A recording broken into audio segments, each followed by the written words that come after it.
Welcome back to the Nutmeg. This is part 5 of a 5-part series, second one this weekend.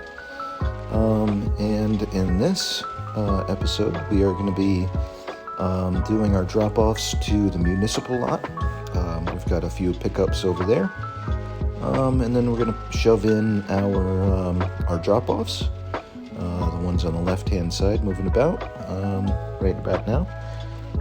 We're going to dip down into the spur, grab out the empties or the outbound cars, set them onto the tail end of track 3 that we're coming in off of, and then we're just going to shove these guys down into the spur, and then that'll round out all of the deliveries that we had to do, all of the pickups, and then we can assemble the outbound train to get the heck out of Dodge, and head back down to the interchange. So stick around. We're going to be pulling these cars out and then shoving in new ones, and then we're going to do a little rail fanning on the way out of town. Not too lively, but it is going to be about 16 minutes, and that will round out this video series.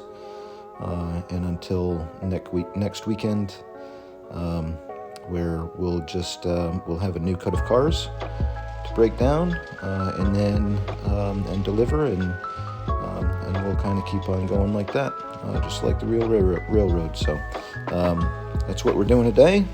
This spur, then assembling to get out of town, and then next weekend we'll bring in a new batch of cars.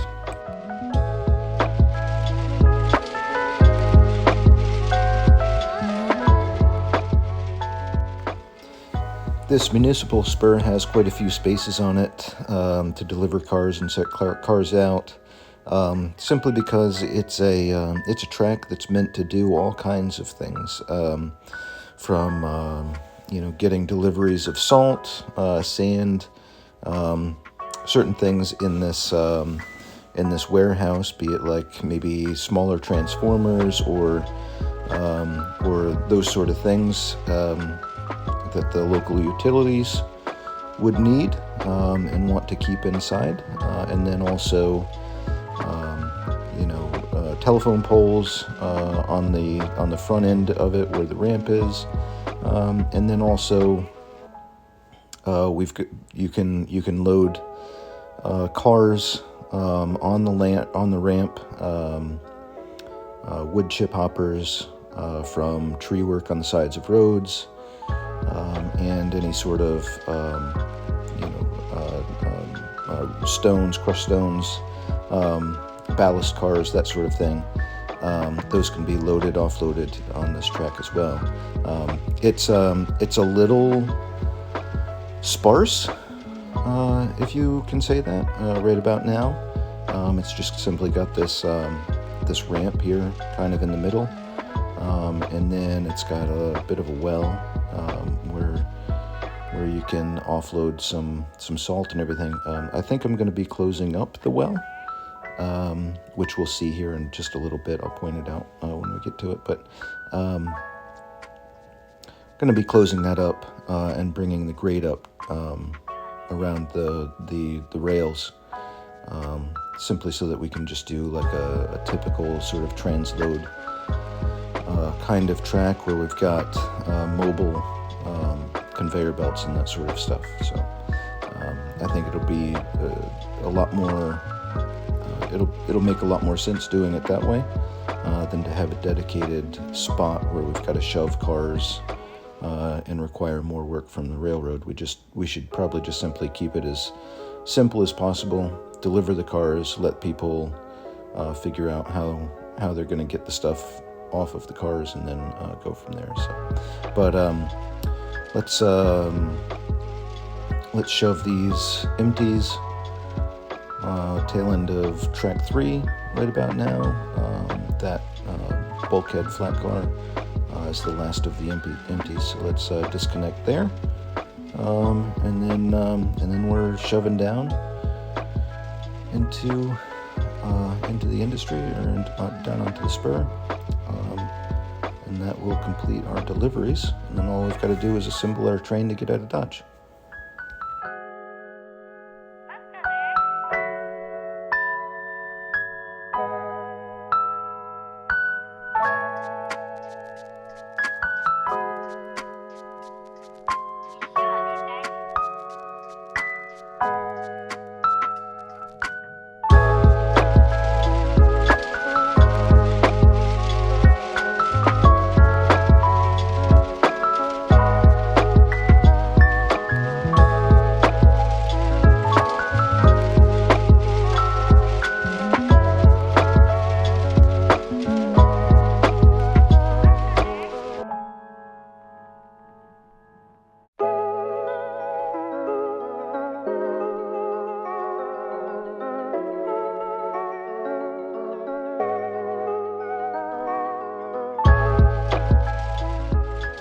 So here we can see the pit just to the right of the ramp, just down the spur there, with the conveyor belt sticking up out of it.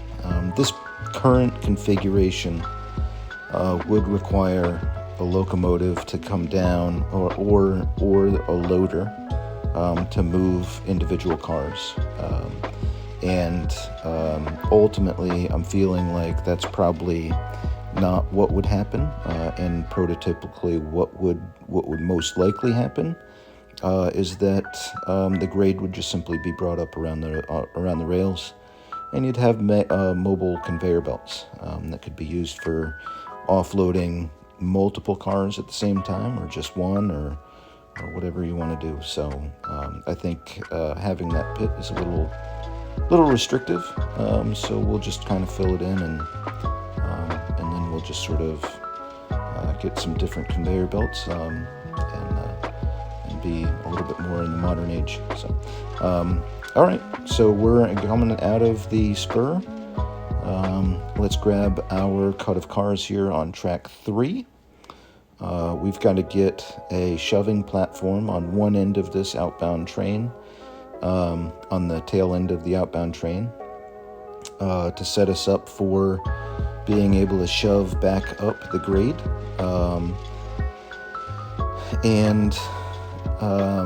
Because we've got, so again, down at the lower level, we don't have a runaround.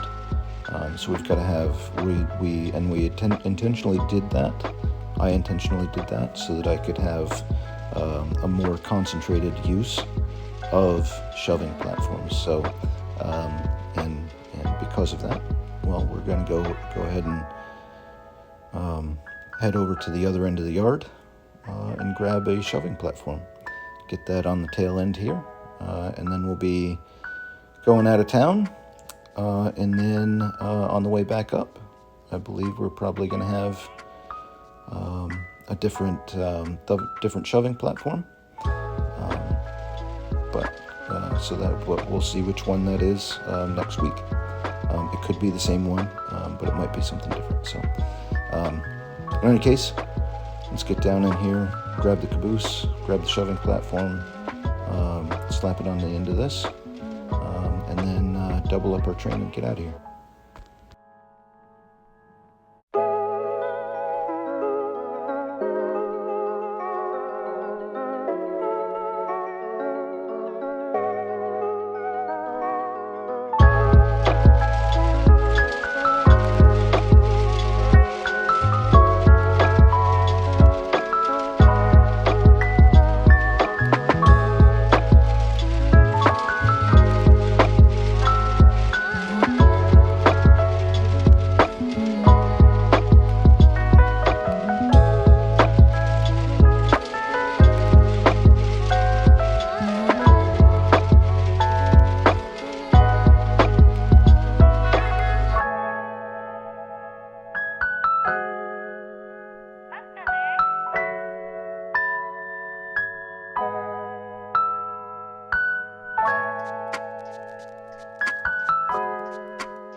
To date, the way that I've been operating this railroad is that with the thought that I had locomotives down at the shops that would bring the cuts of cars up to the top here, and then do all of the sorting and then delivering and everything, and then they'd head back down.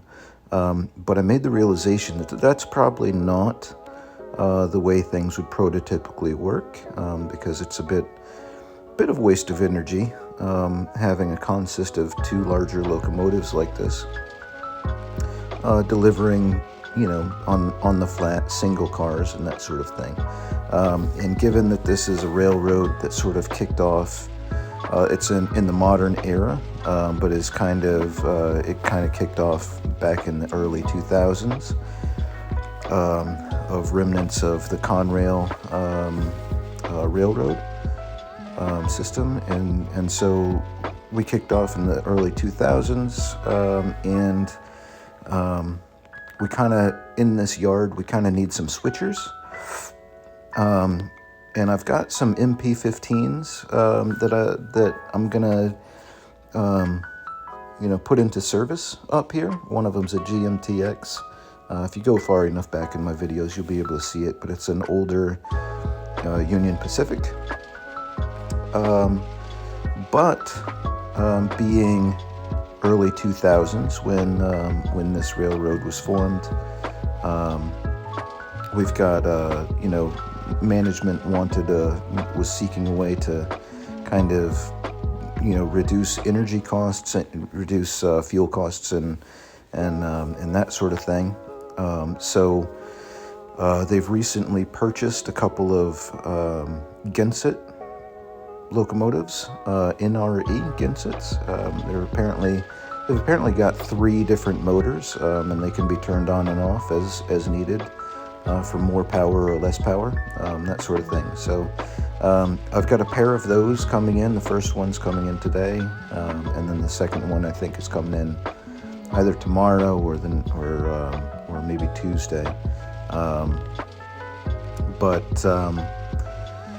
But we're going to have those kind of running around, so we're gonna separate operations a little bit. We're going to keep the lash up of locomotives for hauling up the larger cut of cars from the interchange to the track here, and then we're going to kind of switch things up, where when they come up, they deliver the cut of cars, and then they're going to grab the outbound cut of cars that the switchers have set up, and I think that's the way we're going to run it in the future, and hopefully maybe next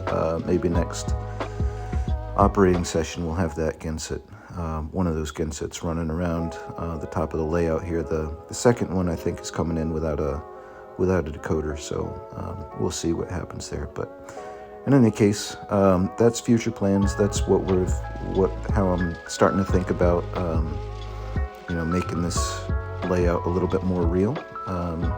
It's doing okay right now, but I think this additional little layer is going to add a nice little touch to it. So, but we'll see. Hopefully it works when it comes in.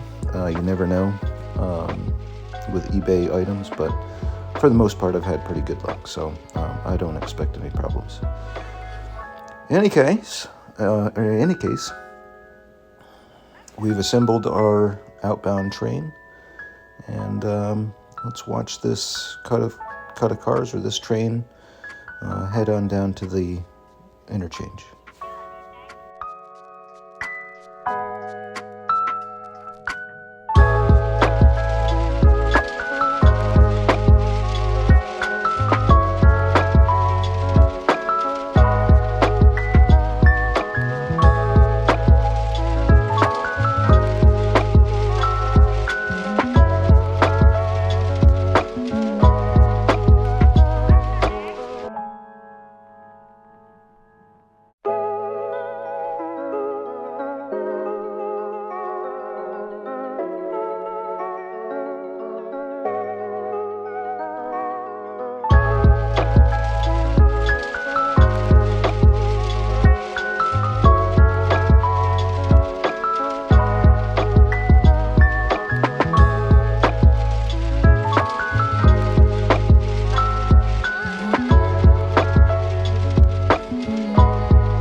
this scene is going to look real nice with some trees in the background going up a hill, and then a little bit of shrubbery between the house and the railroad, kind of giving it a little bit more of a layered effect.